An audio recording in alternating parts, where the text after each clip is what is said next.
Hello everyone, welcome to Cram the Exam. In this podcast, I'm going to go over the answers to the exercises. I posted some links on the Facebook page yesterday, and these links were for you to practice your verbs, because at the beginning of every academic year, at the beginning of most course books, whether they're intermediate or advanced, the first unit does a quick review of tenses just to make sure that you know what the basic rules are, and just to get your mind thinking in the correct way as regards how to use each of the tenses. And these exercises that I posted last night were fantastic exercises in order to allow you to do exactly that. So you don't really need a textbook. There are plenty of resources on the internet, good resources on the internet. The first resource was the Ego for You mixed verb or mixed tense review. But if, as you saw when you did the exercise, that the answers are there on the internet, so I won't go over that one, but I will go over the English page answers. There were 15 questions in total. Looking through my notes, I can see there's 15 questions in total, and there were multiple questions in each question. And all of these reviewed simple grammar rules that you need to remember when you're using different verb tenses. So let's get stuck into question number one. And this was a classic example that you see. Very often it's referred to as an interrupted action. And what we have, first of all, is a simple form. In this case, simple past, because we're talking about something that happened last night. So when Carol called last night, what were you doing? Well, this has to be in the past continuous form. So when Carol called last night, I was watching my favorite show on television. So with interrupted actions, you have a simple tense, and you have a continuous tense. And it could be in the past, the present, or the future, depending on when the interrupted action happened, is happening, or will happen if you anticipate it as such in the future. Question number two, the key word here is, or the key sentence here is, for more than 30 years, and I intend to stay here until I retire. So here, what we've got is you're stressing time. And whenever you're stressing time, time in the past, time in the present, and in this case, time to the future, it's always going to be a perfect form. And in this case, we're going to use the perfect continuous, a present perfect continuous, because it stresses the activity that you're doing now, that you've done in the past, that hasn't finished, because you're going to do it into the future. So this is the present perfect continuous. I have been working for this company for more than 30 years. For question number three, the first sentence is a fact, and whenever we talk about facts, we always use the simple form. So this is Sharon loves to travel. And then the second sentence also talks about facts in terms of her particular habits. So facts, we use the simple form. Habits, we use the simple form. So she goes abroad almost every summer. Question number four, we're setting out facts once more, what he does. So once again, it lends itself to the simple form. Thomas is an author. He writes mystery novels and travel memoirs. Now, once again, we've got key language here which suggests that we need to use the perfect continuous. And that is since he was 28. So from that time up until now, he has been doing an activity, which is, as we can see in the brackets, it's write. So this has to be present perfect continuous. He has been writing since he was 28. And then the next word is important because altogether, in total. So this talks about completed actions up until now. So not activities which are happening, but completed actions, which means that it's not the perfect continuous, it's the perfect. So he has written several novels. For question number five, we've got a bit of context at the beginning, and this is important. We were late because we had some car problems. So we're talking about the past. We were late. By the time we to the train station, Susan, for us more than 2 hours. So in the first part, in the first clause, we've got a simple form. It's just a fact. By the time we got to the train station. But the second clause is important because it talks about for more than 2 hours. Once again, we're stressing time from when something started to up until now.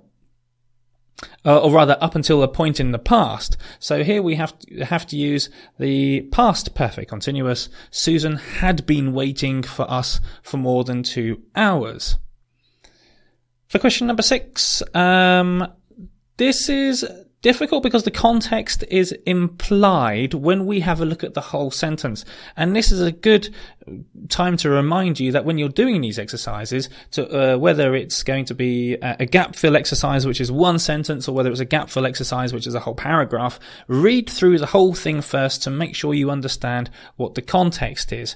Here, the implied context is that we're talking about something that happened in the past because of in effect, what happened to Sam. So, bearing that in mind, we're talking about, we can perhaps look at this as an interrupted action. Again, the interrupted action being he was trying to change a light bulb and it was interrupted because he slipped and he fell. So we've got the continuous activity there, and then we've got 2 simple forms afterwards, which described the facts of what happened.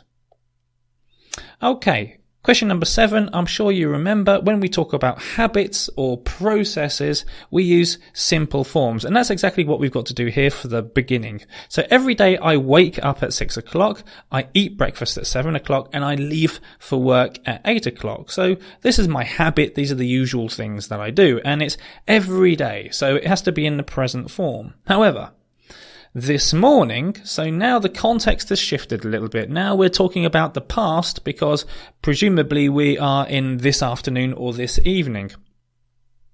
So as if he's talking back about the events of his day, but he's talking about the events again. So this is factual. So what happened? So we're not talking about, the focus isn't so much on completed events. So the focus isn't so much on the perfect form, but rather on the actual events that happened in the order that they happened. So this is going to be past simple.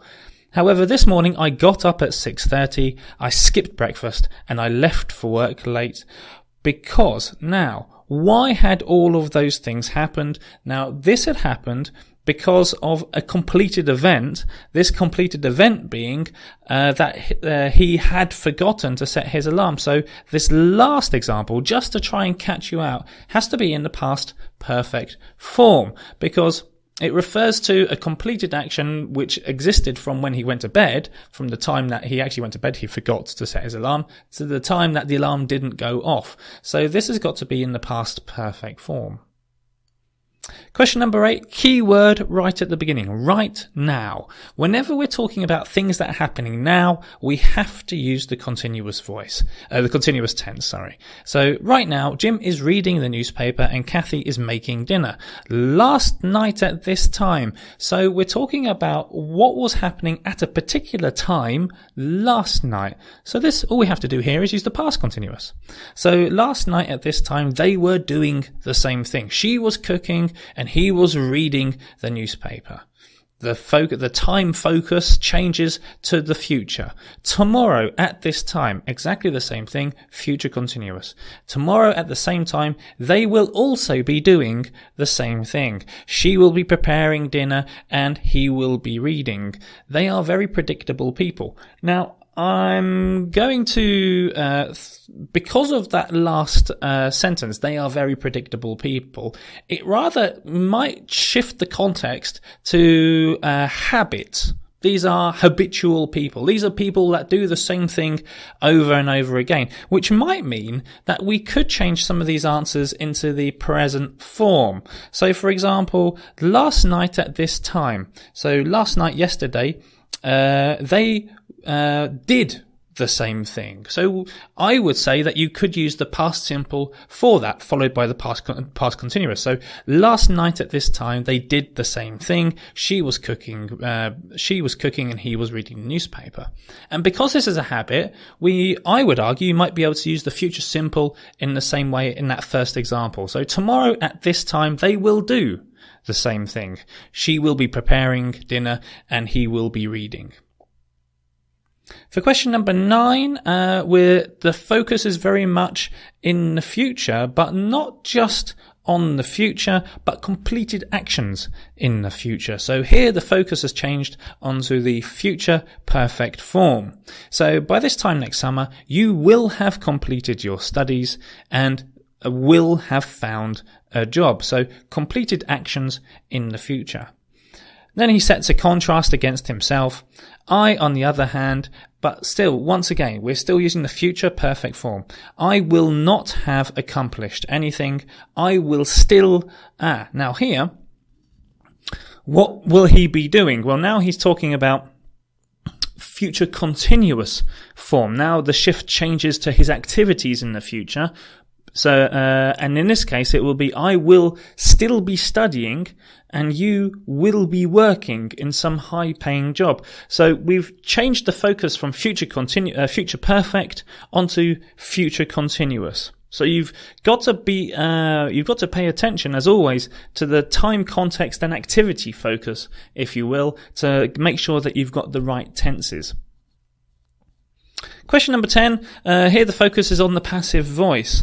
The students are usually taught by Mrs. Monty. So here we've got the simple present passive form.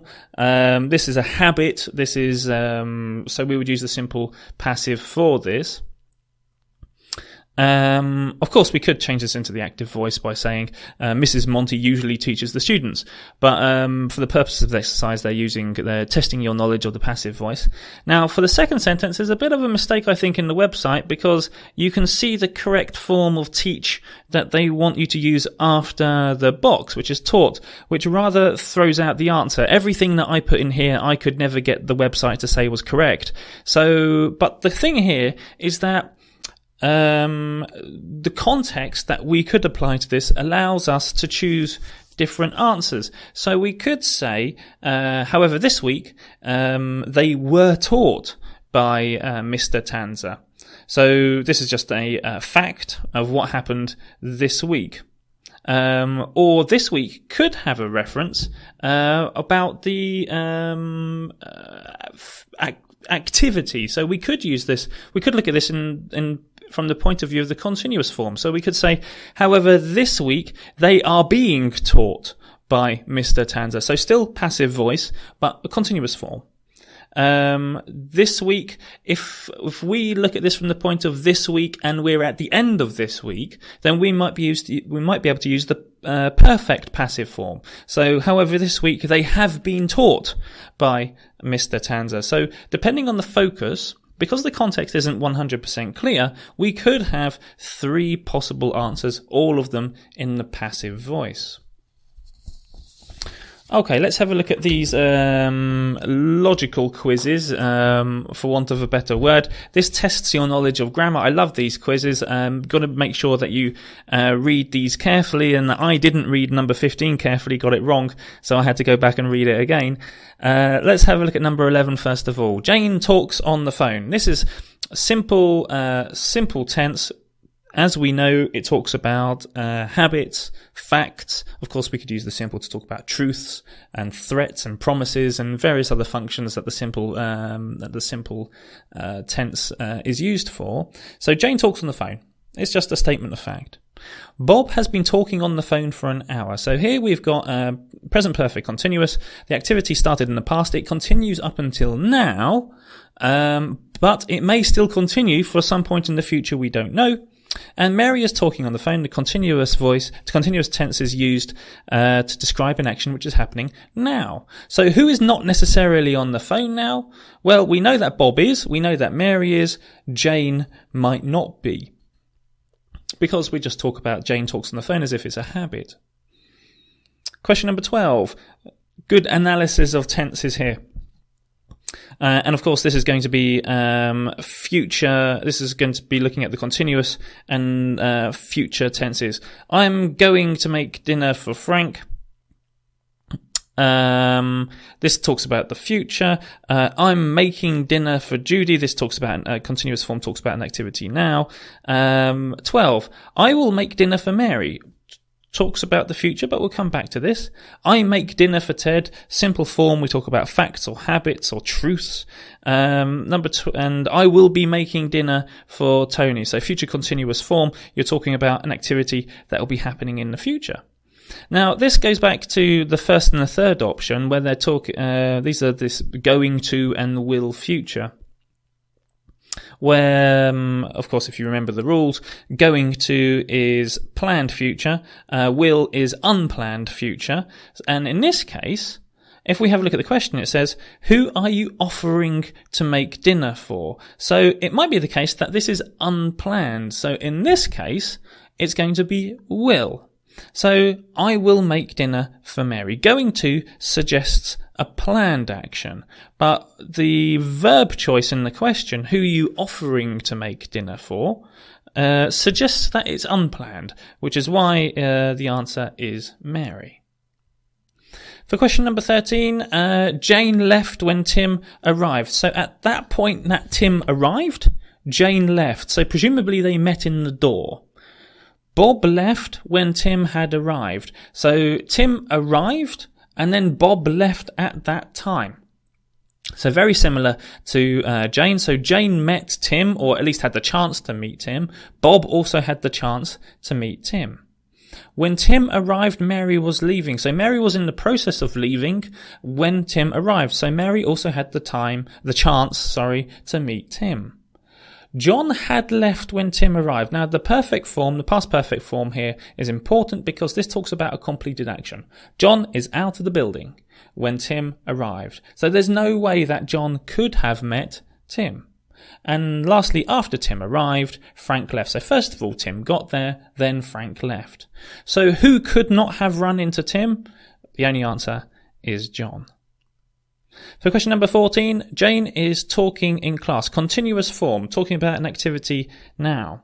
Bob always talks in class. Simple form, talks about habits and what Bob does. None of those express annoyance in the nature of the grammar.